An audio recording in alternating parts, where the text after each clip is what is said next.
दोल पूर्णिमा कटक जिला महांगा ओलकणा पुराण वर्णित ओलकणा मेलन अनुष्ठित होइछि। घंट घंटा बाजा मादल सहित रंगीन आलोकमाला कंपी उठुछि भक्त विदुर ओलकणा मेलन पड़िया। डीजेर ताले ताले नाची उठुछि प्रत्येक 100 मीटर सामने अगणित जनसमूह। कथारे अछि ओलकणा मेलन आलीरजा झुलन असुरसुर रामनवमी पुरस्तम चंदन। किंबदंती कहे भक्त विदुर एठी प्रभु श्रीकृष्ण को बर मागिथिले कि आजिर एही दिन रे सोंग नारायण हर और हरि रूप रे दर्शन देबा पाई। सेथिपाई आज ओलकणा पड़िया आपे आपे विस्तारित हेबा सह अगणित विमान गुड़िक बिना निमंत्रण रे ओलकणा पड़िया रे विराजमान होंती एवं कौनसी ठाकुर को एठी विदाकी दिया जाए नहीं। विशेषकर भद्रेश्वर विमान रे सोंग शिव और शक्ति विराजमान होई आसी महा आडंबर सहकारे। प्रथमे थानपति अली राजांकर विमान पड़िया रे बसिबा परे अन्य विमान गुड़िक पड़िया रे प्रवेश करिथांती। आज पर्यंत केही जणे भी कहि परिबे नाही ओलकणा पड़िया रे केते गोटी विमान आसीथांती।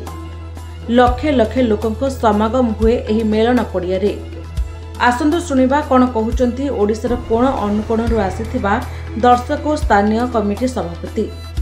ये मेलन पुराण जुगरू अनुष्ठित है आसी आकु किए करी नांती स्वयं भगवान भी ये मेलन करचंती।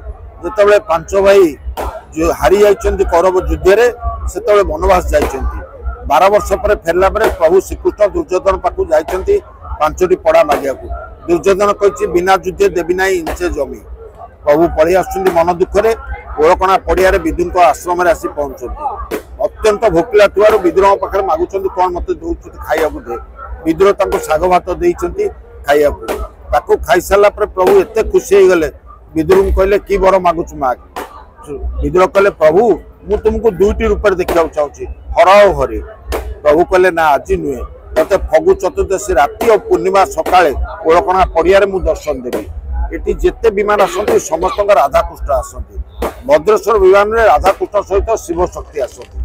से तले आसी पड़ियार पहुंचे 108 घंटा से जाए विदुर पाखु। से घंटा पहुंचला परे विदुर पाखे आलती हुए एवं भद्रेश्वर विमान ठिया होती पाखे आलती दियंती।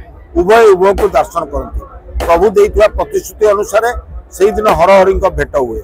एठी एतबेले ए मेलन रे कोसी विदा कि नाही कि काहाको आसन दिया जाए नाही, काहाको विदा कि दिया जाए नाही, काहाको आसन दिया जाए नाही। एठी निजे स्वयं भगवान आसंती। भगवान कहती मु विदुर मु देइथिबा प्रतिश्रुति अनुसार ए पड़िया को आछि। मु कारी ठारू किछि विदा कि नेबिनी। मु निजे भक्त संगे होली खेलिबी। विदुर को देइथिबा प्रतिश्रुति अनुसार प्रति वर्ष पुण्य दिन प्रभु निजे एठी दर्शक सहित होली रंग खेलती। एवं एठी आउ गुटे होछि रजागर विमान आली डेरा विशुर आसंती। से प्रथमे पड़िया को आसंती। तांका सहित लक्ष्मी ठाकुराणी आसंती। लक्ष्मी ठाकुराणी विमान आसी तांका आगरे धान कलसी रहे। एटी विश्वास अछि से धान टिके नहीं घरे रखिले गोपलक्ष्मी बुद्धि पाए एवं हजार हजार लोक ताको अपेक्षा करथांती से धान टिके नवा पाए। से धान जा पाखरे पहुंचे जा पाखे रहे तार गोपलक्ष्मी बुद्धि हुए। सेही परंपरा रे एटी हजार हजार लोक आसंती से धान टिके नवा पाए। ये प्रभुंकर मेलन होइतिबारु प्रभु निजे करुथुवारु एटी सब देवदेवता आसंती मेलन देखिया को एवं ये ओलकणा मेलन होउची वैशिष्ट। बहुत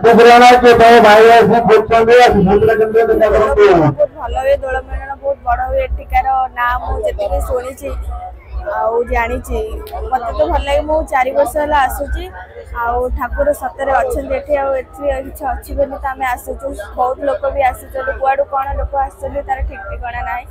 मुझे चाहूँ समस्ते ये आसतु और ये मेलन देखु। पड़िया छोट पड़ियाटे आजिक दिन में पड़ियाटी बहुत बड़ होकर ठाकुर मैंने बसती आस समस्त देख। महांगारू हेमंत दास का रिपोर्ट, निरपेक्ष न्यूज।